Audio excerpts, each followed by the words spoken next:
Have you ever walked away from a perfectly normal conversation feeling an inexplicable weight in your chest, a sudden fog of self-doubt, or an exhaustion that sleep cannot fix?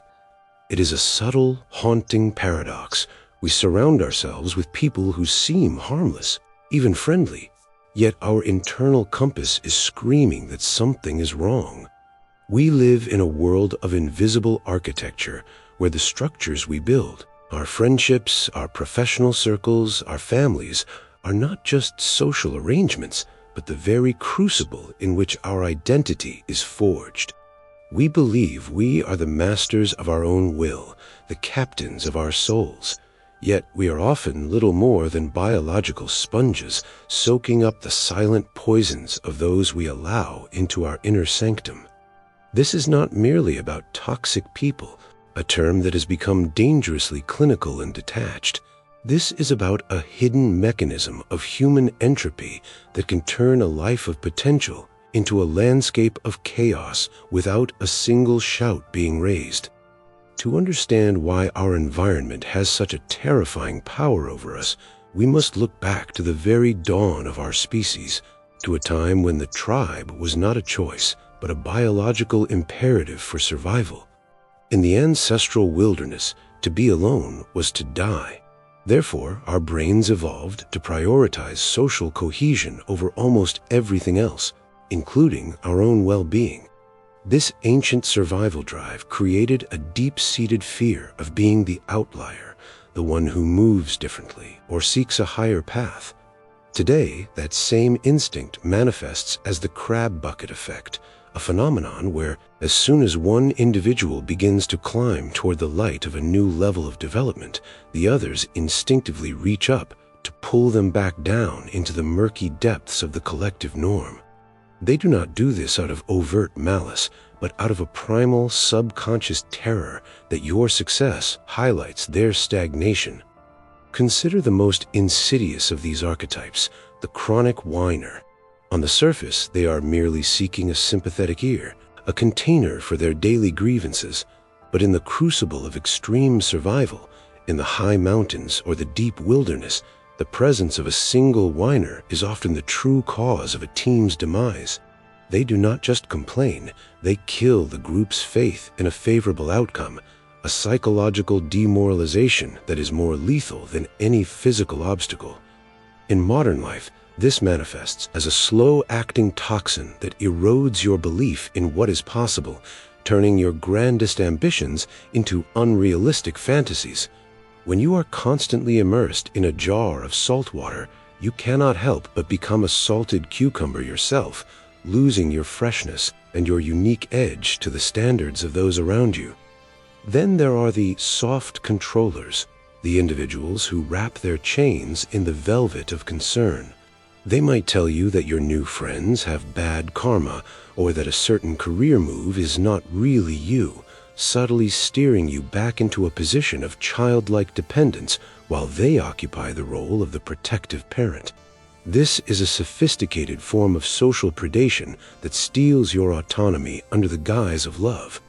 Beside them stands the friendly competitor, the person who celebrates your news of joining a gym by immediately posting their own fitness goals online, effectively hijacking your sense of achievement and making it their own. These people do not leave bruises, but they leave shadows, slowly eating away at your self-esteem until you no longer recognize the person you were meant to become. This process is governed by what sociologists call the Overton window of personal standards. When you spend your days with those who habitually lie, who devalue their partners, or who work with half-hearted effort, those behaviors slowly shift from being unacceptable to becoming a new normal in your mind.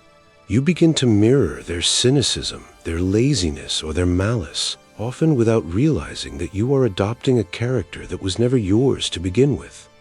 We tell ourselves that we are strong enough to change them, or that their negativity will not affect us. But the reality is that character traits like chronic envy, malice, or cowardice are often tied to deep-seated temperament and rarely change over a lifetime. To stay in their presence is not an act of charity, it is an act of self-sabotage. The hidden mechanism at play here is emotional contagion, a psychological phenomenon where we unconsciously pick up the emotional frequencies of our surroundings. If your circle is populated by those who are dead inside, who have lost their sense of wonder and romance, you will eventually find your own world turning gray.